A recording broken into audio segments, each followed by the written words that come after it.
पाकिस्तान में लिखी गई नापाक पटकथा।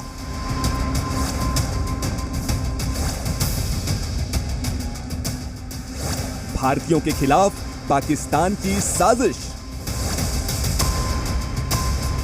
तस्वीरों ने खोली पाकिस्तान की पोल।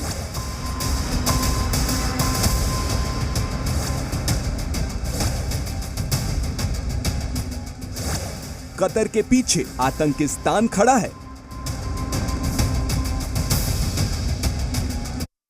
बड़ी खबर, कतर में भारतीयों को मौत की सजा सुनाए जाने को लेकर अब पाकिस्तान का कनेक्शन सामने आया है। दरअसल पाकिस्तानी सेना प्रमुख आसिम मुनीर और कतर के सेना प्रमुख की रावलपिंडी में मुलाकात हुई थी। जी मीडिया को मिली एक्सक्लूसिव जानकारी के मुताबिक इसी मुलाकात में कतर में मौजूद भारतीयों के खिलाफ साजिश की पटकथा लिखी गई थी। 3 तस्वीरें हम आपको दिखा रहे हैं। 8 भारतीयों को सजा हुई है और साथ ही आपको बता दें कि ये जो पटकथा है वो पाकिस्तान के सहयोग से लिखी गई। फिलहाल जी मीडिया के पास ये एक्सक्लूसिव जानकारी सामने आई।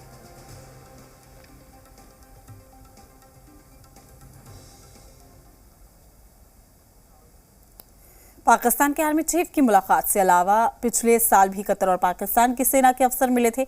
अब एक एक कर सारे तार जुड़ रहे हैं। जी मीडिया के पास कुछ और तस्वीरें भी हैं। उन तस्वीरों को देखकर कयास लगाए जा रहे हैं कि 8 भारतीयों की मौत की सजा के पीछे एक बड़ी पाकिस्तानी साजिश हो सकती है।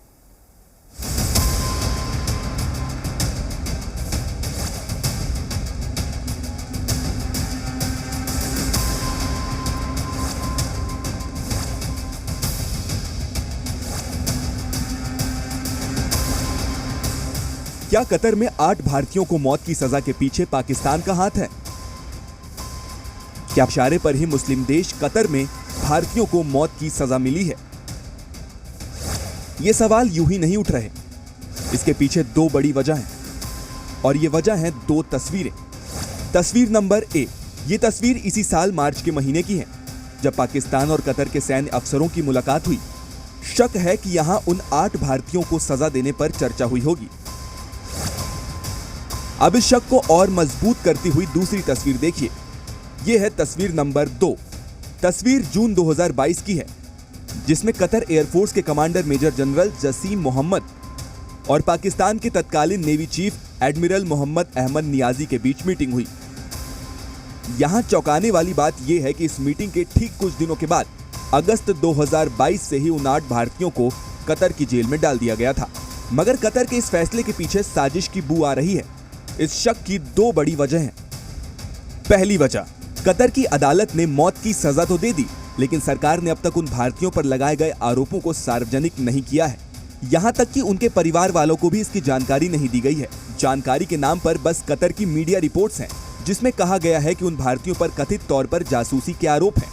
आरोप है कि 8 नागरिक इजरायल के लिए जासूसी कर रहे थे, लेकिन कतर सरकार ने ऐसे किसी भी आरोप पर बयान नहीं दिया और न ही भारत को इन आरोपों पर कोई जानकारी दी गई। ये सभी भारतीय कतर की अल दाहरा कंपनी में काम करते थे। अब यहाँ आती है शक की दूसरी वजह। कतर ने अल दाहरा कंपनी के मालिक ओमानी नागरिक को छोड़ दिया जबकि 8 भारतीयों को पकड़कर मौत की सजा दे दी। कतर के इस रवैये और पाकिस्तानी अफसरों से मुलाकातों के बीच इस मामले में पाकिस्तान का हाथ होने से कोई इनकार नहीं कर सकता। इधर मुस्लिम देश कतर में 8 भारतीयों को मौत की सजा सुनाने के बाद भारत सरकार की तरफ से कहा गया है कि वो सभी भारतीयों को कानूनी सहायता देना जारी रखेंगे। भारतीय विदेश मंत्रालय के अधिकारी इस मामले को कतर के अधिकारियों के सामने उठाएंगे। भारतीयों को सजा की खबर सुनने के बाद सरकारी महकमों से लेकर सियासी गलियारों तक हड़कंप मचा है। कांग्रेस लगातार इस मुद्दे पर बीजेपी सरकार पर हावी है। We cannot accept that Indian citizens can be sentenced to death. For what? We don't even know. The trial was behind closed doors.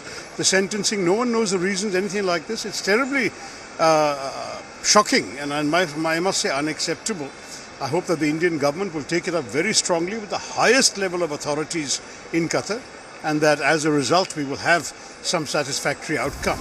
भारतीय नागरिकों को बचाने के लिए सरकार के पास अभी भी कई विकल्प हैं। सरकार चाहे तो अंतर्राष्ट्रीय कोर्ट की मदद ले सकती है। संयुक्त राष्ट्र के जरिए भी दया याचना संभव है। कूटनीतिक तरीके से भी केस सुलझ सकता है। कतर के साथ कानूनी समझौता हुआ तो भी बचाव संभव है। मित्र देशों की मदद से भी कतर पर दबाव बनाया जा सकता है। कतर सरकार से क्षमा याचना की अपील भी की जा सकती है। हम इनको वापस लेके आएंगे सर, ये भारत की ताकत है और कतर भी ये जानता है कि अब भारत के साथ वो भारत नहीं है पुराना जो चुपचाप से कहता था अच्छा मेरे बाएं गाल पे थप्पड़ मारा तो आप दाहिने पे मार दो, ये भारत नहीं है। और अगर हम चाहें, मैं बड़े ध्यान से ये बात कह रहा हूं, if we want to hurt Qatar से हम काफी उसका नुकसान कर सकते हैं अगर हम चाहें। 7 लाख के लगभग हम भारतवासी वहां काम करते हैं, हम नहीं चाहते हमारे संबंध बिगड़े उनके साथ, लेकिन इसको मेगाफोन डिप्लोमेसी के बजाय हम लोग क्वाइटली इस मामले को रिजॉल्व करेंगे और ये जो हमारे बंदी वहां पर हैं ये वापस आएंगे। अब इन भारतीयों को वापस लाने के लिए भारत की तरफ से कैसे कदम उठाए जाते हैं ये तो वक्त बताएगा, लेकिन अगर इस मामले में कहीं भी पाकिस्तान का हाथ हुआ तो निश्चित तौर पर उसे इसकी भारी कीमत चुकानी पड़ेगी। ब्यूरो रिपोर्ट, जी मीडिया। दिल्ली से